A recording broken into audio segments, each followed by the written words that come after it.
নমস্কার বন্ধুরা, মালতী কিচেনে তোমাদের সবাইকে স্বাগত। আজ নিয়ে এসেছি কাঁঠালের বীজের ভর্তা। তো সকল বন্ধুদের কাছে আমার অনুরোধ রইল সম্পূর্ণ ভিডিওটা দেখার জন্য। দেখো, সবাই তো চারিদিকে কাঁঠাল দানার ভর্তা খাওয়া হচ্ছে, কাঁঠালের নানান রকমের রেসিপি দেওয়া হচ্ছে। তো আমরাও খাই সাধারণত কাঁঠাল দানা, ডাঁটা, আলু ফালু দিয়ে মা একটা নিরামিষ তরকারি বানাতো, খুবই ভালো লাগতো। কাঁঠাল দানাও খেয়েছি পুড়িয়ে খুব ছোটোবেলায়, কিন্তু সেসব এখন খাওয়া হয় না। কিন্তু আজকে যে কাঁঠাল দানা ভর্তাটা বানাচ্ছি সম্পূর্ণ অন্য রকম। দেখো, এখানে কাঁঠাল দানাগুলো নিয়ে নিয়েছি। এইগুলো হচ্ছে টাটকা, একদম ফ্রেশ, ওই জন্য বড় বড়, আর ওইগুলো একটু আগেকার, তাই শুকিয়ে গেছে। এখন চিংড়ি নিয়েছি এখানে। দেখো, চিংড়িটা ছোট, এখানে অনেকটা চিংড়ি আছে, এতটা নেব না আমি, কিছুটা নেব। আর কাঁঠালের যে দানাটা দেখো, এই খোসাটাকে প্রথমে ছাড়িয়ে নিতে হবে। তাই যেভাবে হোক, ছুরি দিয়ে হোক, বটি দিয়ে হোক, যেভাবে হোক, মোটামুটি এই খোসাটাকে পরিষ্কার করে নিতে হবে। ঠিক এইভাবে দানাগুলো নিতে হবে। এবার আমার একটু সময় লাগছে, যেহেতু নখটা নেই, তো নখ থাকলে খুব তাড়াতাড়ি হয়, সেই কারণে একটু আস্তে আস্তে হচ্ছে। বা এটাকে যদি একটু শিলপাটা একটু থেতো করে নেওয়া হয় না, তাহলে আরও তাড়াতাড়ি খোসাটা ছাড়ানো যায়। যেহেতু একটু গোটা গোটা রাখতে হবে, তাই এইভাবে আমি ছাড়িয়ে নিয়েছি। এবার চিংড়িটাকেও ছাড়িয়ে নিয়েছি আমি। এখানে অনেকটা চিংড়ি আছে। এখানে পেঁয়াজ কুচিয়ে নিয়েছি, কটা গোটো রসুন নিয়ে নিয়েছি।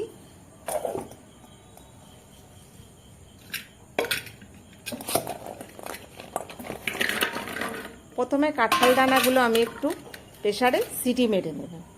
আমি প্রেসারেও নিচ্ছি, তোমরা যদি চাও প্রেসারেও নিতে পারো, বা হাঁড়ি কড়াইতে যেভাবে একটু সেদ্ধ করে নিতে হবে। এবার এদিকে আমি কড়াইতে সর্ষের তেল দিয়ে দিলাম, শুকনো লঙ্কা দিলাম। এই শুকনো লঙ্কাটা আমি একটু ভেজে রেখে দেব। আর সামান্য নুন দিয়ে দিলাম তেলের ভেতরে, তাহলে লঙ্কাটা একদম মুচমুচে থাকবে।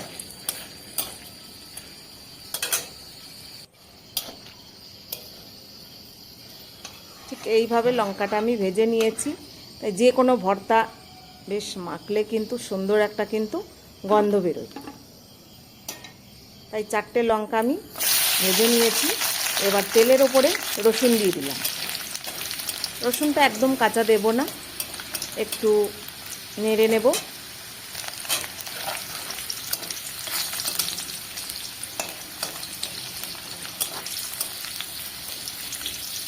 রসুনটাও আমি এইভাবে এবার তুলে নেব, একটু তেল ছেঁকে তুলে নেব।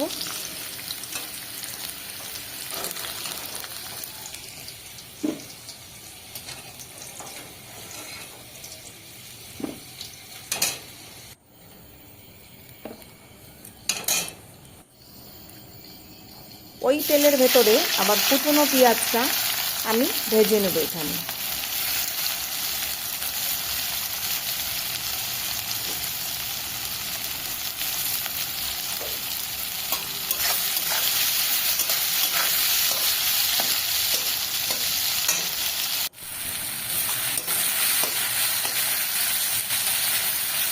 পেঁয়াজের ভেতরে সামান্য আমি একটু হলুদ দিয়ে দেব,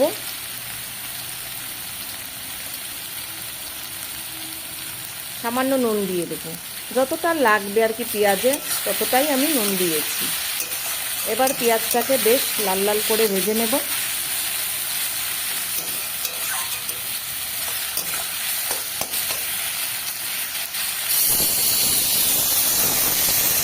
এইদিকে প্রেসারে সিটি পড়ছে।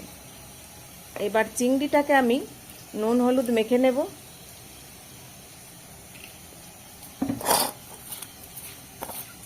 এখানে 500 চিংড়ি ছিল, আমি হাফটা তুলে রেখেছি আর হাফ নিয়ে নিয়েছি।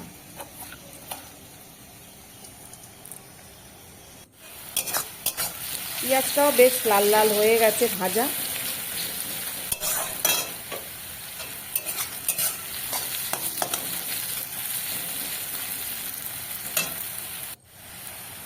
এবার পেঁয়াজটাকেও একটু তেল ছেঁকে তুলে নেব।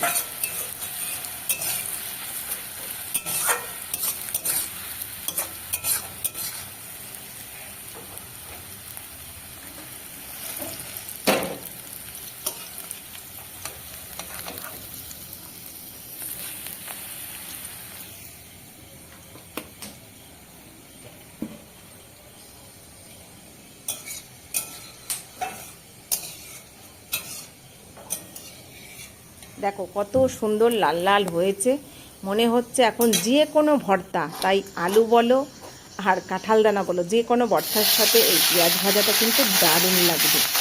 এবার আমি চিংড়িগুলো সেম ওইভাবে ভেজে নেব।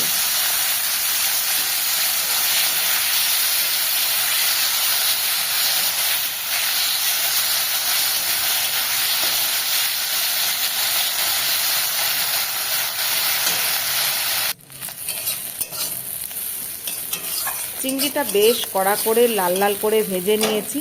ভাজলে কি বলো তো, গন্ধটা সুন্দর বেরোবে, সেই কারণে একটু কড়া ভেজে নিয়েছি।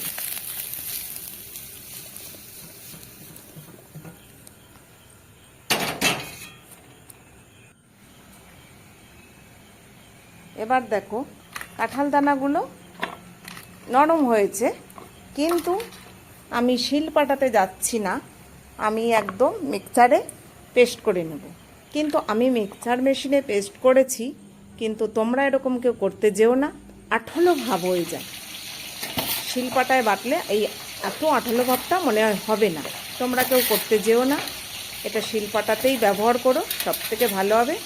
তো আমি দেখো এর মধ্যে একবারে কাঁচা লঙ্কাও কয়েকটা দিয়ে দিচ্ছি। এবার একটা পেস্ট বানিয়ে নিয়েছি ওখানে কাঁঠাল দানা, আর এখানে যে রসুন ভেজে রেখেছিলাম, চিংড়ি, আর এখানে যে পেঁয়াজ ভাজা রেখেছিলাম, সব দিয়ে আর একটা পেস্ট বানিয়ে নেব।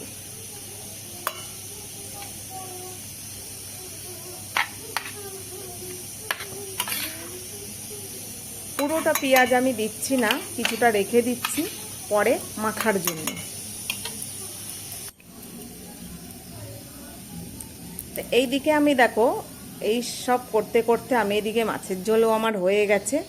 এইবার শেষে আমি কড়াইতে তেল দিয়ে দিলাম, কালো জিরে ফোড়ন দিয়ে দিলাম, সামান্য একটু হলুদ দিয়ে দিলাম তেলের ওপরে, কারণ ওই যে কাঁঠাল দানাটা আঠলো ভাব হয়ে গেছে, হলুদটা ঠিক ভালো মিশবে না, সেই কারণে আমি তেলের ওপরে দিয়ে দিয়েছি।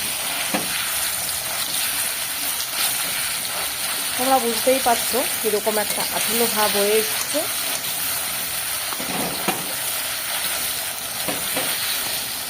এবারে এটাকে ভালো করে নেড়ে নিতে হবে। তোমরা যদি কেউ মনে করো যে আমি এইভাবে ঠিক করব না, কাঁঠাল দানাটা শুধু বেটে নিয়ে যে কোনো, তাই চিংড়ি বলো পেঁয়াজ বলো এইভাবেও কিন্তু মাখা খেতে পারো, আর কড়াইতে নাড়লে কিন্তু জিনিসটা নষ্টও হয় না, খেতেও খুব স্বাদ হয়। আর কাঁঠাল দানাটা জানো একটু মিষ্টি মিষ্টি হয়, খেতে কিন্তু বেশ লাগে।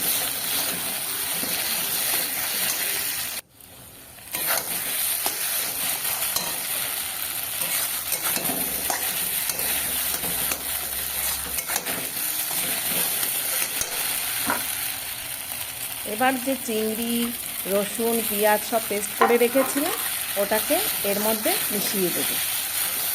আহা, এই যে কি সুন্দর একটা গন্ধ বেরোচ্ছে, এই যে পেঁয়াজ, রসুন, চিংড়ি, মনে হচ্ছে এই পেস্টটা দিয়েই মানে ভাত মাখা খেতে ভালো লাগে।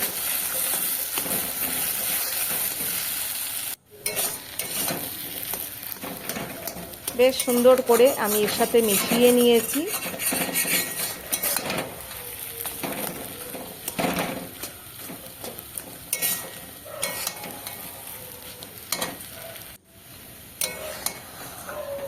এবার এটাকে আমি নামিয়ে নেব। এই যে পাশে কিন্তু একটু পেঁয়াজ রেখে দিয়েছি, এবার এটাকে ভালো করে মাখবো।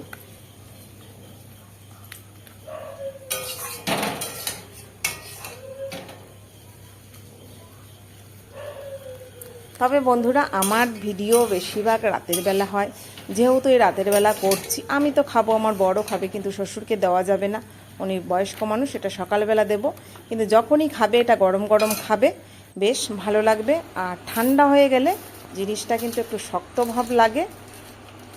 খুব একটা ভালো লাগবে না, গরম গরম খেতেই ভালো লাগবে। এইবার যে লঙ্কা ভেজে রেখেছিলাম সেই লঙ্কাটা আমি এখানে মেখে নিচ্ছি, আর ওই যে ভাজা পেঁয়াজটা ছিল সেটাও নিয়ে নিচ্ছি, আর কিছুটা কাঁচা তেল দিয়ে দিলাম এখানে। এবার দেখো বেশ গরম গরম রয়েছে, আমার হাতটা একটু করছে, অসুবিধা হচ্ছে মাখতে।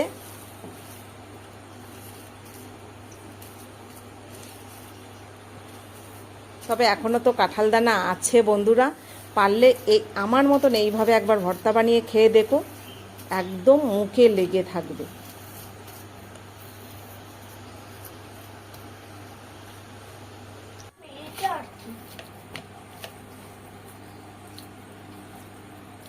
এই যে এখন বরকে একটু খেতে দেব, ওকে দিয়ে দিচ্ছি, আর আমিও খাবো, আর মোটামুটি রেডি করে রেখে দিচ্ছি।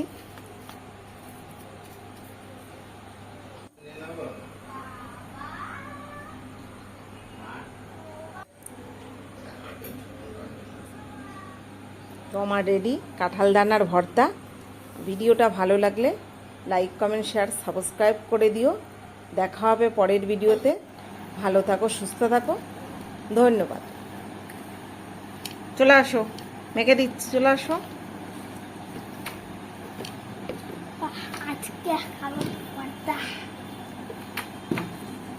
কেমন হয়েছে খেয়ে বলো।